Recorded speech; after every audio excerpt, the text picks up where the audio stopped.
Terima kasih. Assalamualaikum warahmatullahi wabarakatuh. Selamat siang. Salam sejahtera untuk semua.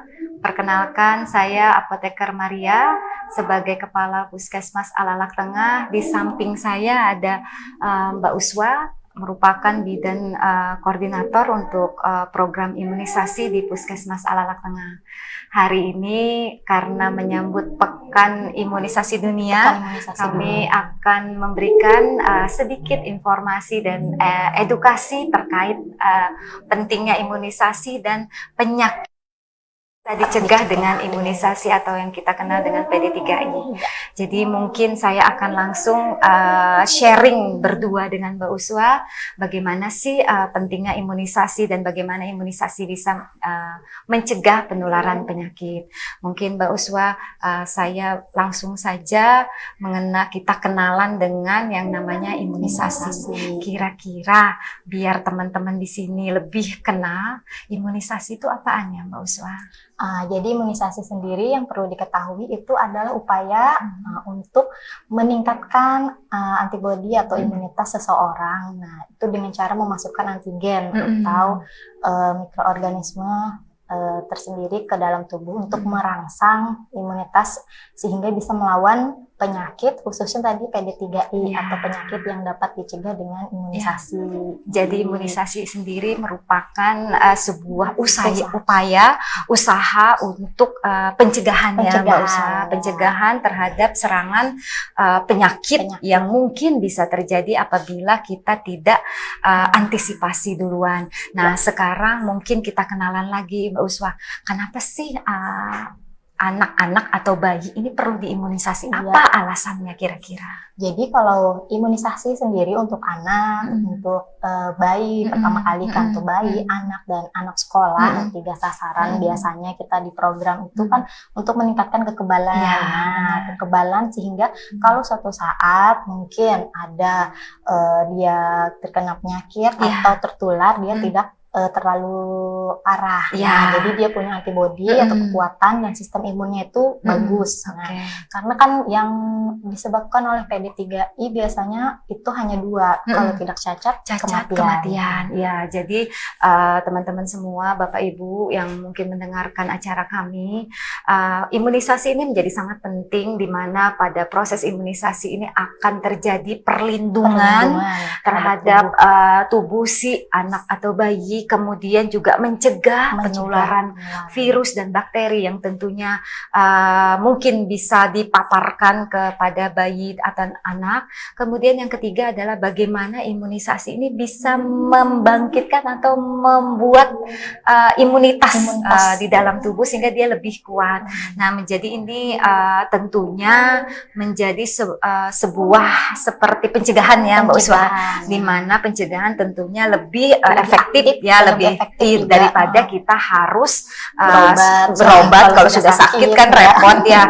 Nah, ini teman-teman harus memahami. Jadi kenapa imunisasi ini menjadi sangat penting, menjadi komponen utama terhadap tanggung jawab kita sebagai orang tua. Karena dengan imunisasi tentunya anak akan juga lebih terproteksi. Nah, sekarang kira-kira nih Mbak Uswa, apa sih imunisasi yang harus dilakukan untuk melindungi si buah hati tadi? Kira-kira boleh di-sharingkan? Ya, jadi biasanya kita itu ada imunisasi itu terbagi menjadi imunisasi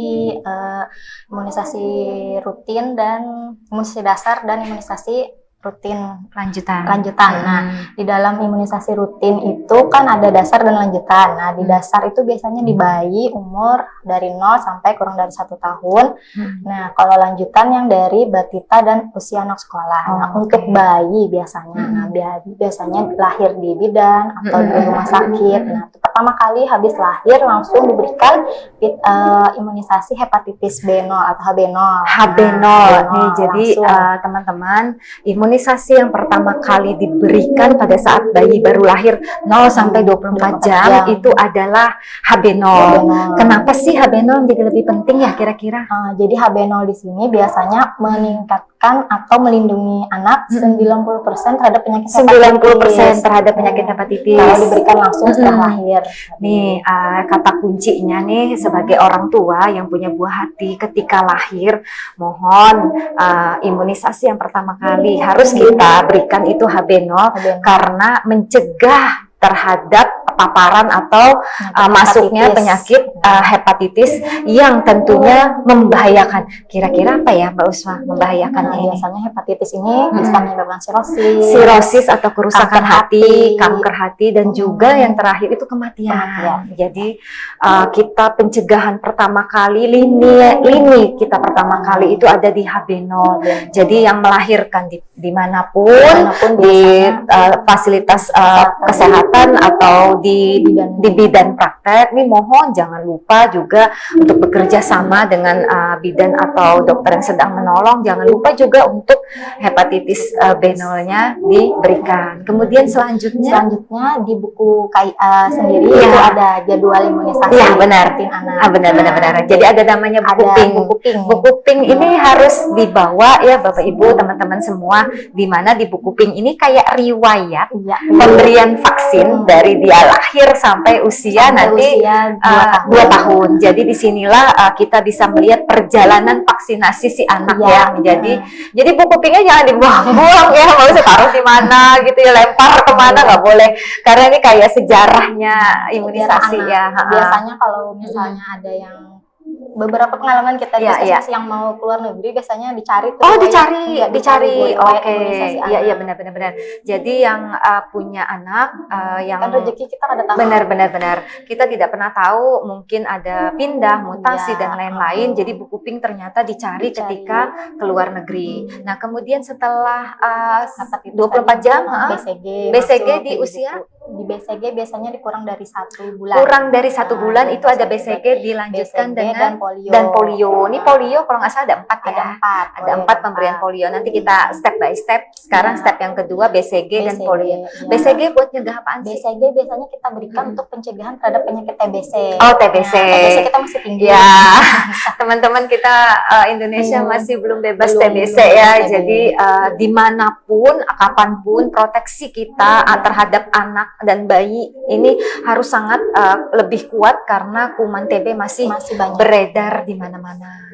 Kemudian polio seperti kita tahu, polio ini untuk mencegah penyakit polio yang biasanya kelainan pada tulang kaki bisa berbentuk O atau X. Iya benar. Jadi fisiknya menjadi kurang sempurna ya. Dan polio saat ini beberapa daerah ada pin polio karena ada kasus. Oh iya, Banjarmasin termasuk nggak ya? Alhamdulillah. Mudah-mudahan jangan ya, Bapak Ibu, teman-teman mohon kerjasamanya. Harus tinggi. Ya, benar. Untuk polio tadi kita bisa memberikan 4 kali polio tetes. 4 kali polio tetes. 1 polio injeksi. 1 polio injeksi. Nah, kemudian yang ketiga imunisasinya setelah itu dari BCG ke DPT HB HIP atau dikenal dengan pentabio biasanya. Pentabio, DPT HIP. Isinya itu kan DPT HB HIP. Jadi ini banyak di sana langsung ada. Iya benar. Ini buat apaan nih Mbak Usma kalau DPT? Kalau DPT D-nya biasanya untuk pencegahan penyakit difteri. Nah, difteri. Mungkin namanya belum familiar, padahal penyakitnya udah familiar ya aslinya, di mana ditandai dengan warna putih di lidah, kemudian di tenggorokan, selaput lendir. Ini karena virus atau bakteri, tentunya pasti disertai dengan demam, badan sakit, sulit menelan. Ini apa impact-nya, bisa membawa kematian nggak? Bisa kan, karena kalau tombol makan akhirnya sulit bernafas. Nih Bapak Ibu teman-teman, difteri bukan penyakit yang bisa dianggap sepele. Ketika ini terjadi, kalau terjadi pembengkakan di saluran pernafasan dan jalur makan, tentunya nanti impact-nya bisa berakibat terhadap kematian. Kemudian D-nya difteri, P-nya pertusis. Nah, pertusis ini apaan Mbak Usma? Pertusis kalau biasanya itu kita mengenal dengan batuk rejan atau Batuk rejan. 100 hari. Batuk 100 hari. Kalau saya pernah dengar juga batuk anjing. Batuk anjing. Jadi Karena batuknya terus kering, menerus kering. terus menerus selama Ini- 100 hari. Iya benar, kita 2-3 hari aja udah pusing. Iya. Ini 100 hari. 100 Kebayang hari. anak kecil, bayi baru lahir, kemudian dia 100 hari mengalami batuk. kering, Ini luar sampai biasa kadang ya. sampai Heeh. matanya merah. Sampai matanya merah, dan ini juga sangat berbahaya ya Mbak Berbahaya. Usma. Bisa menyebabkan susah bernapas juga karena batuk terus Oke, menerus. benar. Kemudian T-nya berarti tetanus. Tetanus. Nah, tetanus seperti apa nih Mbak Usma? Tetanus itu biasanya yang kejang. Kejang, atau ya kaku kaku. ya, kaku. Kemudian juga bisa, seingat saya, infeksi dan bisa menyebabkan Iya, kematian infeksi. ya. Jadi kalau tetanus tuh kita Hmm. masih banyak. Mm-mm.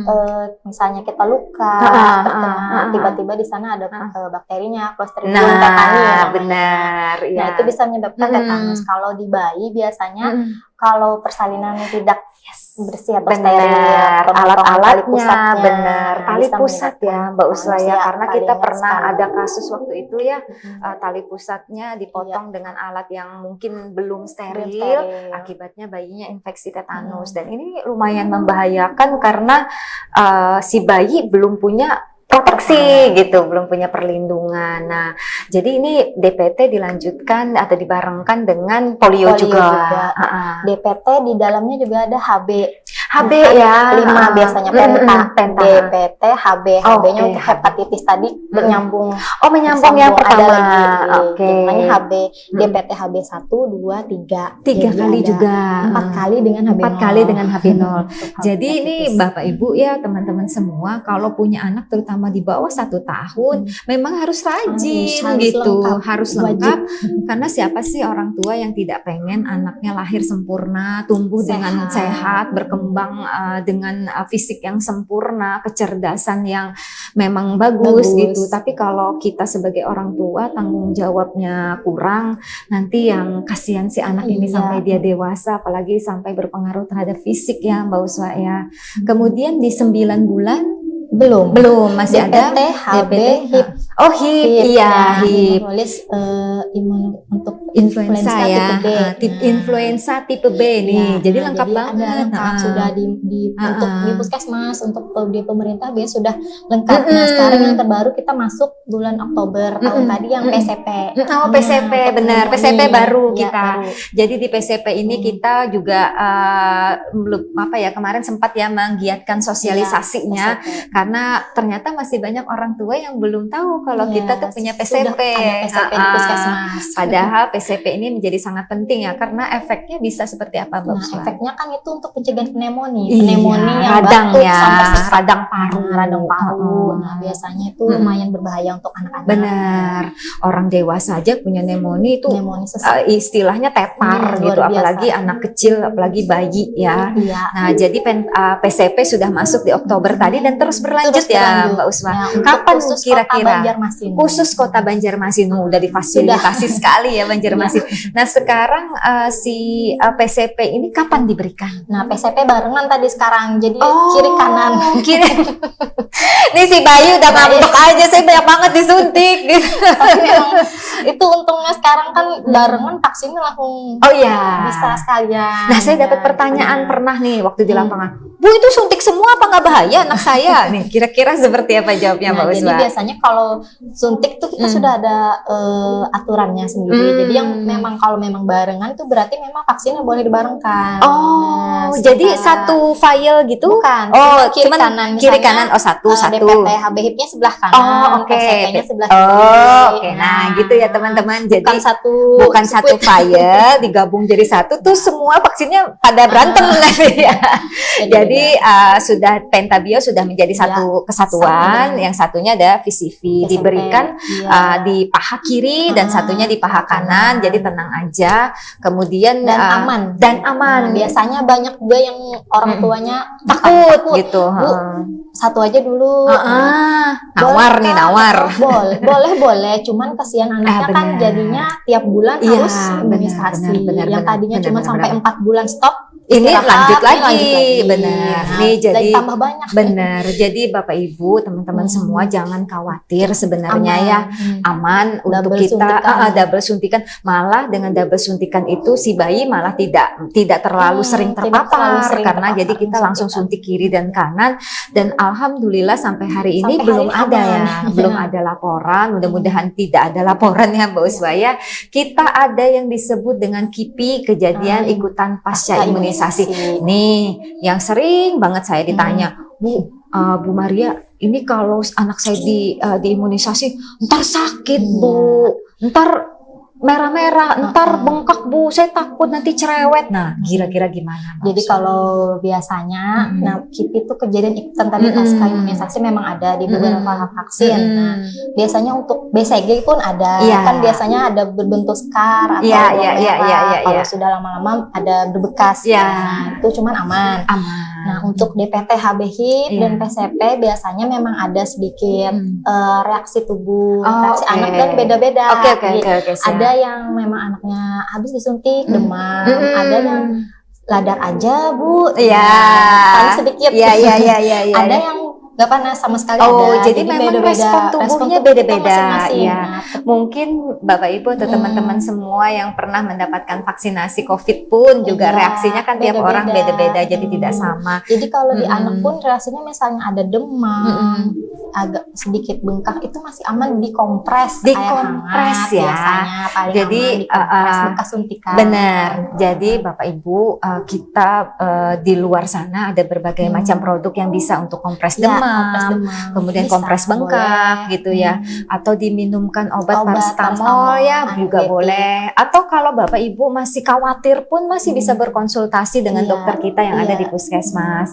Jadi nanti jangan khawatir, malah lebih takutnya kita terhadap KIPI-nya membuat kita mundur untuk memvaksinasi anak kita yang harusnya bisa terproses. Iya, saya ingat menurut Undang-Undang Nomor 36 tahun 2009, imunisasi itu merupakan hak dari seorang anak. Jadi pemerintah bahkan sudah melindungi anak-anak untuk dilakukan vaksinasi. Kok orang tuanya masih menghalangi gitu ya.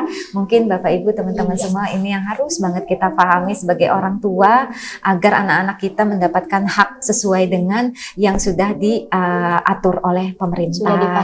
Sudah difasilitasi gratis, dan tentunya gratis ya kalau di puskesmas, tidak berbayar. Jadi jangan khawatir, nanti kalau saya di puskesmas saya dimintai duit sama Bu Maria atau Mbak Uswa gitu ya. Enggak lah ya, insya Allah tetap gratis. Dan tentunya jangan lupa membawa buku KIA atau buku PINK-nya. Dan catatan di dokter kalau misalnya kalau ada yang pernah di dokter pengen melanjutkan ke puskes bisa nggak? Banyak. Banyak nih.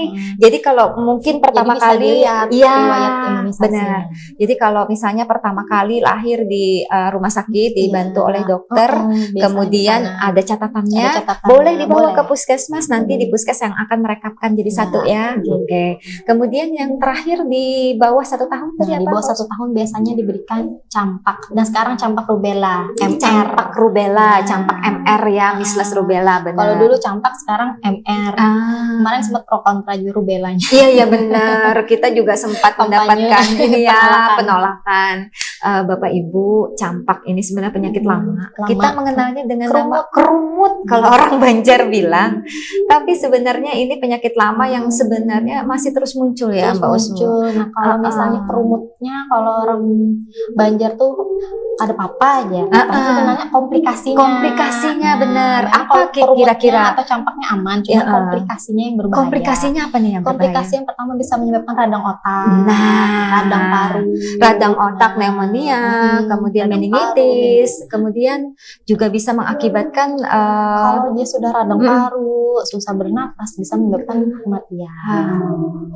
Bahaya sekali. Rubellanya juga kalau berbahayanya itu, kalau misalnya nih anak kena rubella, kita punya tetangga atau keluarga yang hamil bisa tertular. Nah, bayinya bisa benar-benar cacat, bisa cacat ya. dikenal dengan congenital syndrome. Iya, rubella. benar. Jadi Bapak Ibu, ini kalau rubella sebenarnya tidak terlihat Iya, yang terlihat. pembawanya, tetapi ketika ada orang terdekat yang lagi hamil, ibu hamil menjadi seorang subjek yang sangat rentan untuk Ya, ditularkan dan kemudian menularkan kembali kepada bayinya. bayi yang dikandung sehingga bayi yang lahir ini rawan untuk bisa tuli. Ya, tuli ya kalau nggak salah, kemudian ada buta kan Mbak Uswa? Iya, Bisa mengalami ketulian, Kebutaan. bisa mengalami kebutaan dan berbagai kecacatan yang Cacat. lain. Jadi tidak segampang itu kita bisa menyepelekan arti sebuah imunisasi. Nah, ini di bawah setahun, kemudian ada yang 2 tahun ya. Lanjutan. Nah, banyak kan yang dilanjutkan ini pun orang tua beranggapan sudah lengkap yang bayi. Iya, nggak perlu lagi nih yang lanjutan. Apalagi yang usia sekolah. Benar. Bias. Sudah lengkap. Padahal namanya imunisasi itu ada namanya antibodi kita ada pada saatnya turun. Nah, Jadi kita boost turun, ya. kita booster lagi. Nah, itu lanjutan benar. maksudnya. Jadi dengan adanya imunisasi booster ini dia akan merangsang kembali antibodi yang naik kembali yang tadi sudah mulai berkurang. Jadi Bapak Ibu kalau sudah setahun, udah finish, nanti kalau di sekolah ada imunisasi, jangan mau ikut ya. Jangan ya, kasihan gitu. Kita mengenal dengan nama Bian atau bias ya sekarang. Sekarang kita bias. Jadi bulan imunisasi anak sekolah, Bapak Ibu, teman-teman mohon sekali bantuannya kami untuk dibantu ketika terjadinya atau ada kegiatan imunisasi di sekolah. Tolong bantu untuk bisa difasilitasi anaknya mendapatkan haknya kembali, mendapatkan imunisasi karena ini booster. Kok bayinya diimunisasi kok udah gede nggak mau gitu ya. Lagian kan ini untuk kesehatan anak, ibu dan bapak semua, artinya kami ini sebagai tenaga kesehatan mempunyai tugas dan tanggung jawab untuk bagaimana agar tidak terjadinya pandemi atau wabah akibat penyakit yang sebenarnya bisa disembuhkan dengan atau bisa dicegah dengan imunisasi. Jadi pada kegiatan ini kami sangat memerlukan bantuan dari semua pihak agar kegiatan ini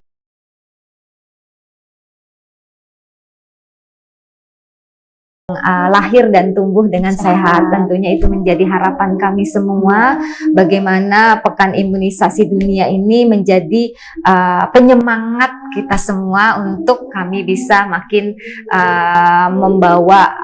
memberikan pelayanan kesehatan ke masyarakat, karena Puskesmas sebagai garda terdepan fasilitas pelayanan kesehatan tingkat 1 atau primer itu tugasnya lebih ke arah promotif, preventif, kuratif. Bagaimana kami bersama-sama tim itu mencegah, kemudian mempromosikan kesehatan. Jadi jangan menunggu masyarakat sakit, tapi bagaimana kita mencegah, kemudian memberikan edukasi agar masyarakat hidupnya lebih sehat.